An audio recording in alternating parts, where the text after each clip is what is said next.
श्रावण मासी हर्षमानसी हिरवळ दाटे चोहीकडे क्षणात येती सरसर शिरवे क्षणात फिरुनी ऊन पडे. यावेळेसच्या ऑफबीट डेस्टिनेशनला म्हणजेच डेव्हॉन अँड कॉर्नवॉल या काउंटी टूरच्या वेळेस बालकवींच्या या कवितेचा मला खरोखरच प्रत्यय आला. नमस्कार, हाय, हॅलो मित्रांनो, कसे आहात? मी तुम्हाला जसं पहिल्या व्हिडिओमध्ये प्रॉमिस केलंय तसं आज सुद्धा तुम्हाला UK मधले हिडन जेम्स प्लेसेस दाखवणार आहे.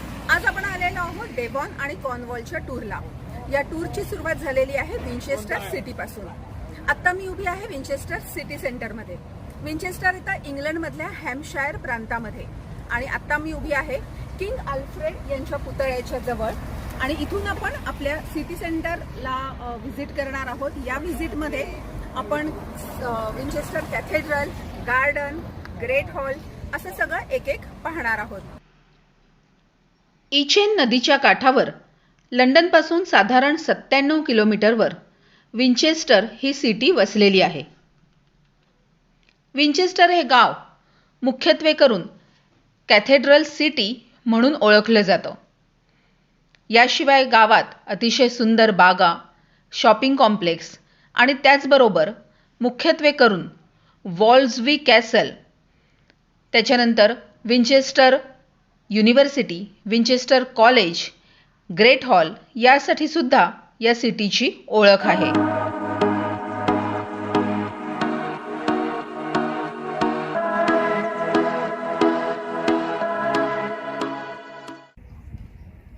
आपण आता पोचलेलो आहोत विंचेस्टर कॅथेड्रलला.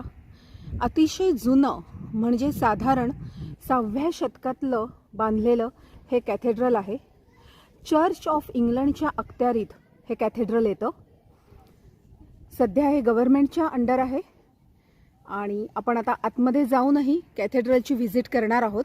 आपण आता उभं आहोत कॅथेड्रलच्या आवारामध्ये. इथे छान लॉन आहे, लोक एन्जॉय करतायत. सनी डे आहे इथे. सनी डे म्हणजे सूर्यप्रकाश असलेल्या दिवसाला खूप जास्त महत्त्व आहे. आणि माझ्या समोर आता कॅथेड्रलची वास्तू आहे आणि आता आपण कॅथेड्रल आतमधून बघणार आहोत. This is one of the largest and biggest cathedral in the Europe. Gothic शैलीमध्ये बांधलेलं हे एक अतिशय मोठं असं विंचेस्टरचं कॅथेड्रल आहे.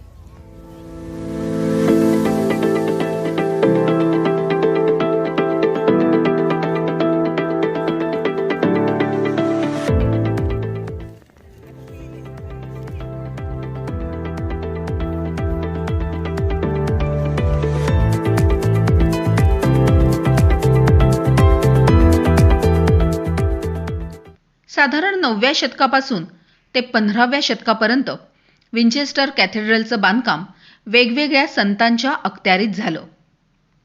साधारण 53,480 स्क्वेअर फीटमध्ये हे कॅथेड्रल पसरलेलं आहे.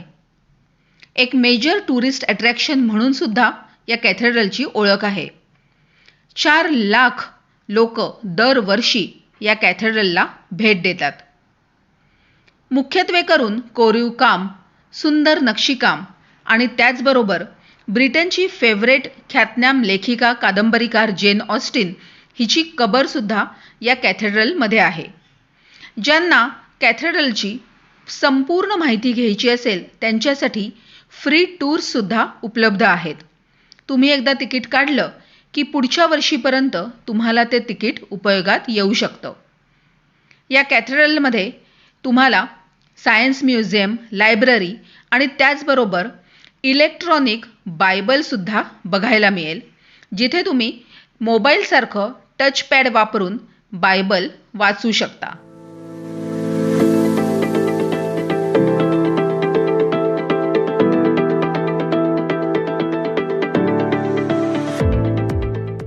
साधारण 9व्या शतकात विंचेस्टर कॅसल बांधला गेला, परंतु आता त्याचे काहीही अवशेष शिल्लक नाही आहेत.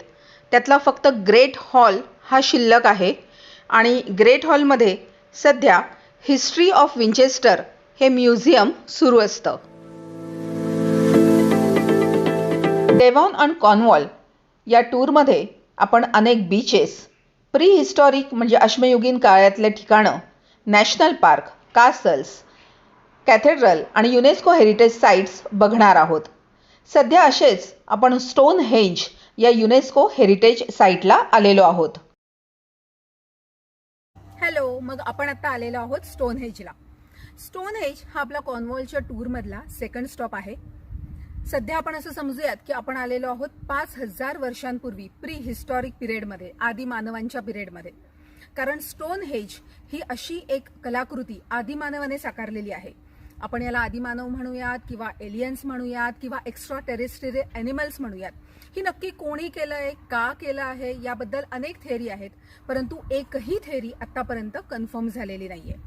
तर ही आहे एक UNESCO world heritage site. UNESCO world heritage site म्हणून स्टोनहेंजला 1986 साली गौरवण्यात आलेला आहे. यामध्ये आपण पाहतो की एक आदिमानवाने काही दगड हे एका सर्कल स्वरूपात ठेवलेले आहेत. मग ही कलाकृती त्या मानवाने का केली, कशी केली, हे दगड इथपर्यंत कसे आणलेत? कारण मुळात या आजूबाजूच्या कोणत्याही जिओग्राफिकल एरियामध्ये हे दगड सहजासहजी उपलब्ध नाहीयेत. हे दगड म्हणजे कोणते आहेत तर सँडस्टोन आणि ब्ल्यू स्टोन असे हे दगड आहेत. मग हे कुठून आणले, का आणले आणि हे कशासाठी त्याने इथे ठेवले, या हे दगड ठेवण्यासाठी किती लोक तेव्हा लागलेत, हे नक्की कोणालाच माहीत नाहीये. याबद्दल आर्किओलॉजिस्टच्या स्टुडंट्सनी खूप रिसर्च केलेला आहे, खूप थेरीज मांडण्यात आलेल्या आहेत, परंतु यापैकी एकही थेरी अजून कन्फर्म झालेली नाहीये. आपण स्टोनहेंजच्या या साईट बरोबरच निओलिथिकल हट्स आहेत. म्हणजेच काय, आदिमानवाच्या झोपड्या आहेत की पूर्वी 4000-5000 वर्षांपूर्वी आदिमानव कसा राहत होता याबद्दलची सुद्धा माहिती इथे उपलब्ध आहे. त्याच्यानंतर इथे म्युझियम आहे. तुम्ही इथे आल्यानंतर म्युझियम, हट्स आणि आपल्याला साधारण 2 किलोमीटरचा वॉक करत स्टोनहेंजच्या साईटवर जायचं आहे.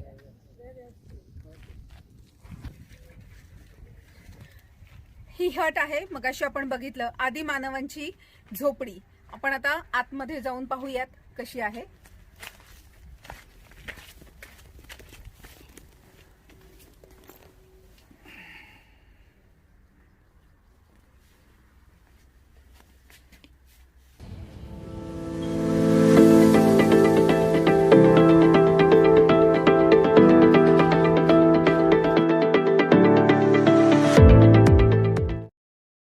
आता आपण आलेलो आहोत एक्झिटर सिटीमध्ये. सध्या मी एक्झिटर सिटीमधल्या एक्झी नदीच्या ब्रिजवरच उभी आहे आणि इथून आपण सिटीमधले वेगवेगळे व्हिजिटर्स अट्रॅक्शन्स, महत्त्वाची ठिकाणं बघायला जाणार आहोत. जवळपास 1.5 लाख लोकसंख्या असलेलं एक्झिटर हे गाव पूर्वीपासून एक रोमन सिटी म्हणून ओळखलं जातं. एक्झिटर कॅथेड्रल हा इथला एक महत्त्वाचा लँडमार्क आहे. 11व्या शतकात एक्झिटर कॅथेड्रल बांधलं गेलं. पहिल्या वर्ल्ड वॉर नंतर या सिटीमध्ये वुलन ट्रेडिंगचा व्यवसाय सुरू झाला. इथे लोकर एक्सपोर्ट केली जायची, परंतु आता मात्र टुरिझम हाच इथला महत्त्वाचा व्यवसाय आहे. आणि त्यानंतर एक्झिटर युनिव्हर्सिटी ही सुद्धा एक महत्त्वाचं एज्युकेशन सेंटर आहे.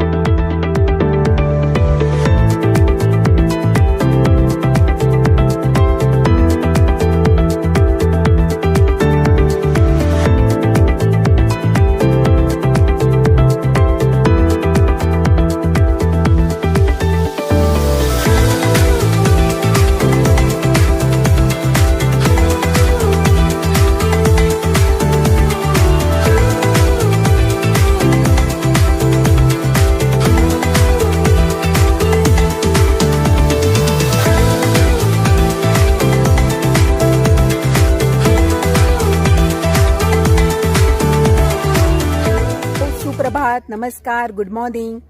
आज मी तुम्हाला घेऊन आलेली आहे डेव्हॉन ऑन कॉर्नवॉलमधल्या सेकंड डेला. म्हणजेच दुसऱ्या दिवशी आपण आलेलो आहोत डार्टमूर नॅशनल पार्कमध्ये. सध्या मी उभी आहे इंग्लंडमधल्या डेव्हॉन काउंटीमधल्या डार्टमूर नॅशनल पार्कमध्ये.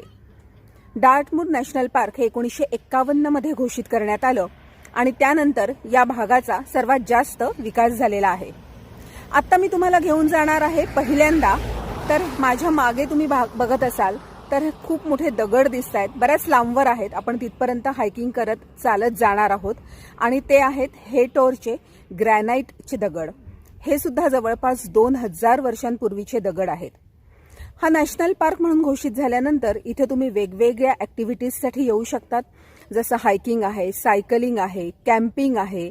या अनेक वेगवेगळ्या ॲक्टिव्हिटीजसाठी तुम्ही ग्रुप्सबरोबर, फॅमिलीबरोबर येऊ शकतात. तर आज मी तुम्हाला या डार्टमूथ नॅशनल पार्कमधलाच काही भाग दाखवणार आहे. चला तर मग निघूयात. अनेक फॅसिलिटीज या डार्टमूथ नॅशनल पार्कमध्ये अवेलेबल आहेत. व्हिजिटर सेंटर आहे. व्हिजिटर सेंटरमध्ये तुम्हाला अनेक प्रकारच्या माहिती, तुम्हाला हायकिंग, सायकलिंग, कॅम्पिंग करायचं असेल तर त्याची माहिती मिळू शकते. जवळचं गाव आहे प्रिन्सटाऊन. या प्रिन्सटाऊन गावापासून साधारण 8 किलोमीटरवर डार्टमूथ नॅशनल पार्क आहे.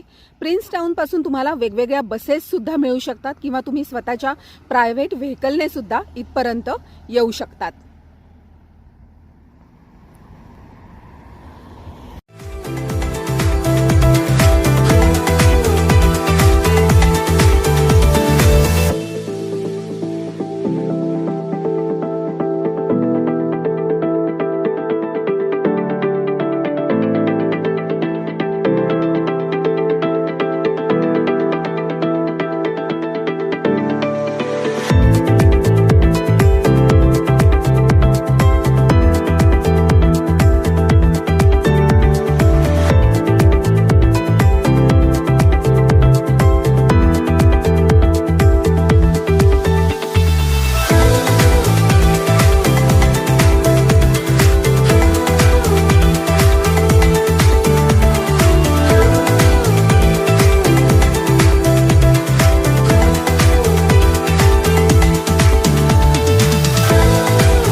Hooray for tin and copper boys and fisheries likewise. Hooray for Cornish maidens, oh bless their pretty eyes.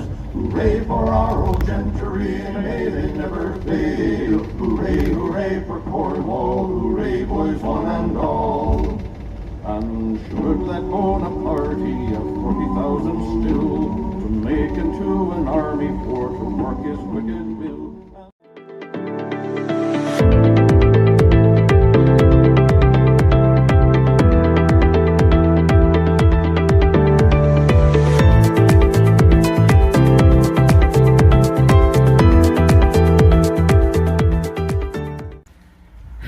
तर आता आपण आलेलो आहोत वाईडकॉम इन द मूर या छोट्याशा व्हिलेजमध्ये. आणि हे डार्टमूर नॅशनल पार्क मधलंच एक व्हिलेज आहे. आणि आता आपण या चर्चमध्ये आलेलो आहोत. आणि हे चर्च सुद्धा लहानसं चर्च आहे. सेंट पॅनक्राज म्हणून चर्च आहे हे. आणि हे गाव छोटंसं आहे, म्हणजे इतकं छोटं आहे की इथे फक्त 100 घरं आहेत आणि 100 घरं असलेलं हे छोटंसं व्हिलेज आहे. तर आता आपण आतमध्ये जाऊन चर्चची व्हिजिट करूयात. Would you like me to take a photograph?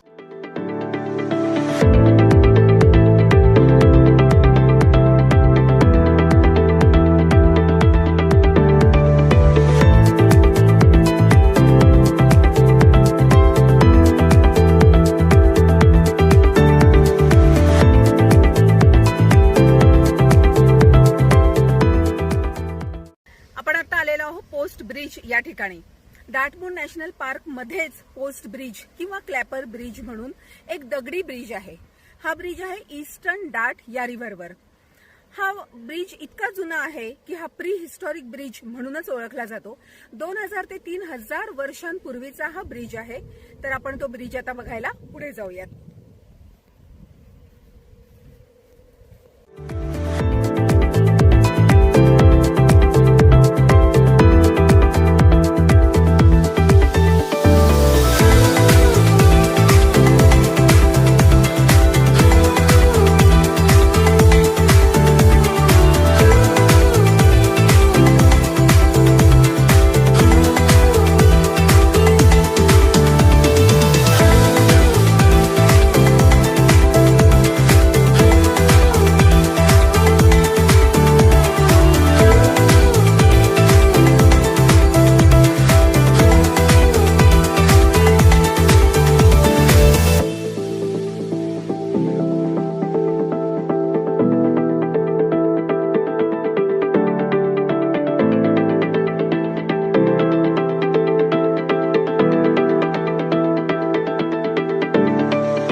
Good morning, नमस्कार. आज आपण आलेलो आहोत बोस कॅसलला. Boscastle Elizabethan style fishing port और फिशिंग व्हिलेज आहे आणि हे व्हिलेज आहे व्हॅलेन्सी नदीच्या काठावर. मी आता व्हॅलेन्सी नदीच्या ब्रिजवरच उभी आहे आणि इथून आपण जाणार आहोत नॉर्थ कोस्ट सी बॉर्डर पाहायला. म्हणजे नॉर्थ कोस्ट सीवर आपण इथून जाणार आहोत. फिशिंग विलेज असल्यामुळे नक्कीच हे समुद्राच्या काठावर पण आहे आणि नदी पण आहे. सो आपण आता तिकडे जाऊयात.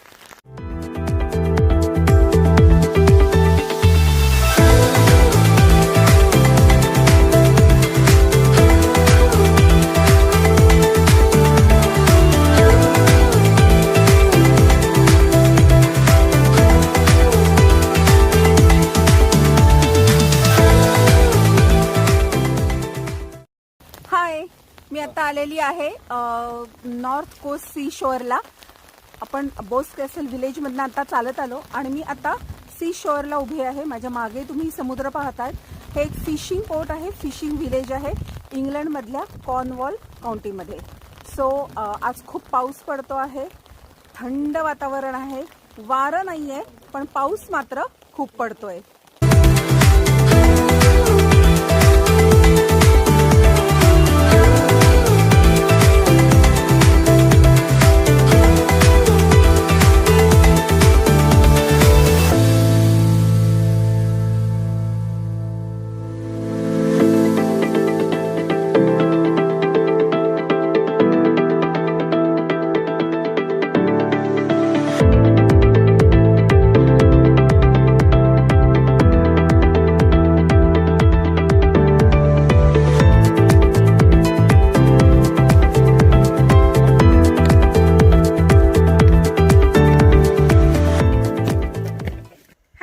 मग आपण आता आलेलो आहोत टिंटॅजेल कॅसलला. टिंटॅजेल कॅसल आहे टिंटॅजेल व्हिलेजच्या जवळ आणि हे व्हिलेज आहे नॉर्थ कॉर्नवॉल काउंटीमध्ये, इंग्लंडच्या नॉर्थ कॉर्नवॉल काउंटीमध्ये. मी आता उभी आहे सी शोअरला आणि इथून तुम्ही माझ्या मागे पाहत असाल तर हा पूर्ण टिंटॅजेल कॅसलचा एरिया आहे. पडलेला कॅसल आहे कारण हा कॅसल रोमन इरामध्ये होता. किंग आर्थरची बर्थ प्लेस असं म्हणून हा कॅसल ओळखला जातो. तेव्हापासूनच या कॅसलला महत्त्व आहे आणि आपण आता तिकडे जाणार आहोत. माझ्या मागे तुम्ही ब्रिज पाहतायत. हा पूर्ण आपण चालत ब्रिज क्रॉस करून त्या वरच्या आपण पठारावर जाणार आहोत. सो खूप सुंदर एरिया आहे, छान आहे, पिक्चरिस्क आहे. असं जसं आपण चित्रात पाहतो तशा इतकं सुंदर हे आपल्याला सगळं दिसतं आहे. आणि आता आपण त्या कासलला, पण ते कासल असा ॲसच असा कॅसल आता तिथे राहिलेला नाहीये. तिथे आता त्याचे फक्त काही रुईन्स आहेत, ते आपण बघणार आहोत.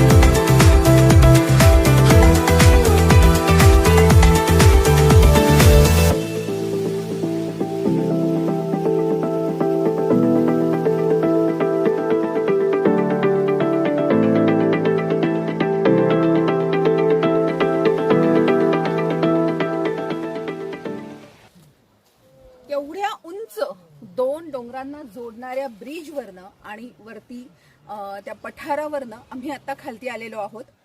किल्ला बघितला, किल्ल्याचे काही अवशेषच आत्ता आहेत. 15व्या शतकामध्ये किल्ला बांधला गेलेला होता, परंतु आता काहीच अवशेष आहेत. या किल्ल्याला हेवन असं म्हटलं जातं कारण खरोखरच निसर्गाची मुक्त उधळण इथे केलेली आहे. अतिशय रम्य समुद्राचा किनारा याला लाभलेला आहे या किल्ल्याला. आणि आता आपण खालती आलेलो आहोत. खालती येताना मला इथे काही गुफा दिसलेल्या आहेत. या गुफा म्हणजे पूर्वीच्या सिल्व्हर स्लेट ओर माईन होत्या. 18व्या शतकामध्ये या माईन शोधल्या गेल्या आणि 19व्या शतकामध्ये इथून पहिली वाहतूक सुरू झालेली होती आणि त्याचे काही इथे अवशेषही तुम्हाला बघायला मिळतात. तर बराच जुना ऐतिहासिक औद्योगिक वारसा असा असलेला हा किल्ला आहे. Much water down below, just how it got there, I don't know. The old man says let's roll and go, but I'm sure we're bound for Davy Jones. Humpy boys, pump and ride, out to hell and up to the sky. Bend your back and break your bones, we're just 1,000 miles from home.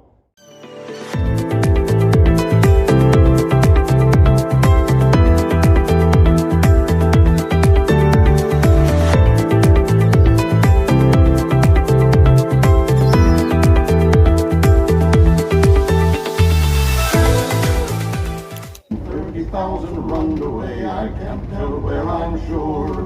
Hooray for tin and copper boys and fisheries likewise. Hooray for Cornish maids. Good morning, नमस्कार, सुप्रभात. आता आपण उभा आहोत mount मायकलच्या समोर. Today is our 4th day in Devon and Cornwall tour. आजचा day हा थोडासा मिस्टी फॉगी असा उजाडला आहे. पहिले 2 दिवस आपल्या टूरचे उन्हाचे गेले. 30 डिग्री पर्यंत ऊन होतं. काल पाऊस होता आणि आज मात्र मिस्टी आणि फॉगी असा दिवस उजाडलेला आहे.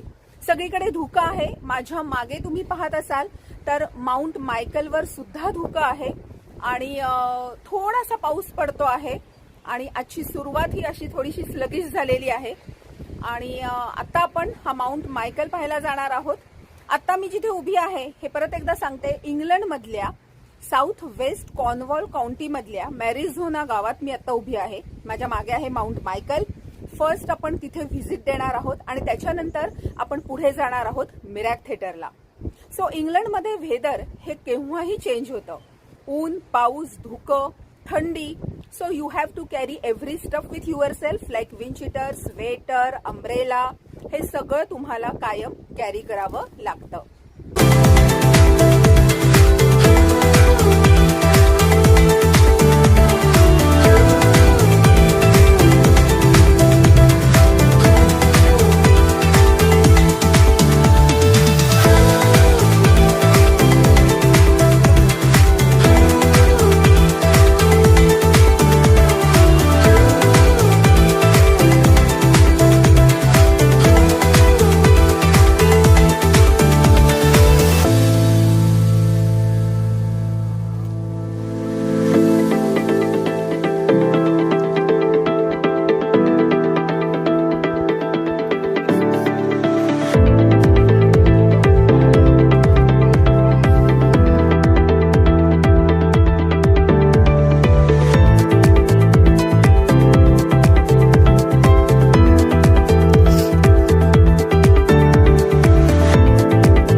आहोत मिनॅक थिएटरला.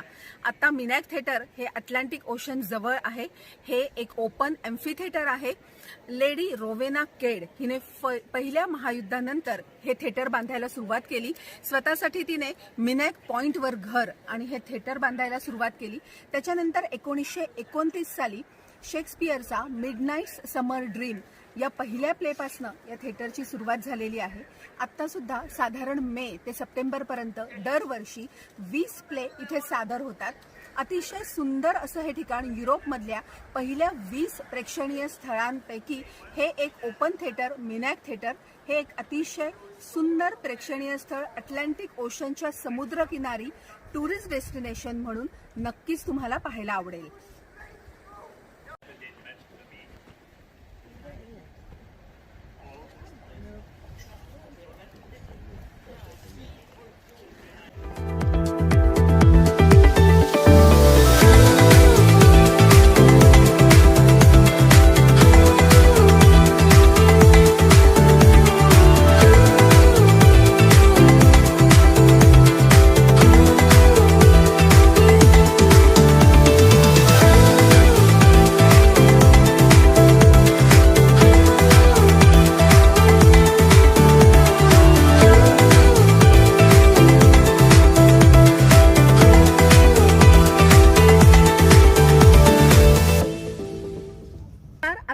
आलेलो आहोत मिनॅक थिएटरवरनं लँड्स एंड या भागात. लँड्स एंड हा भाग म्हणजेच काय तर कॉर्नवॉल मधला साऊथ वेस्टर्ली एंड पॉइंट म्हणजेच कॉर्नवॉल या काउंटीमधला वेस्ट साईडचा पश्चिमेकडचा सर्वात शेवटचा भूभाग आहे. सर्वात शेवटचं हे भूभागाचं टोक आहे. माझ्या मागे जो पसरलेला आहे तो अटलांटिक महासागर आहे आणि इथून पुढे पूर्ण अटलांटिक महासागर सुरू होतो. तो आपण तिकडचा भाग म्हणजे आपण अमेरिकेचा भाग असा समजला जातो. मग आपली ही डेव्हॉन आणि कॉर्नवॉलची 4 दिवसांची टूर इथेच संपली आहे. पुन्हा भेटूया पुढच्या नवीन ऑफबीट डेस्टिनेशनसह. तोपर्यंत विसरू नका around the world with Marathi मुलगी या माझ्या यूट्यूब चॅनलला लाईक, कमेंट, शेअर आणि सबस्क्राईब करायला. पुन्हा भेटूयात.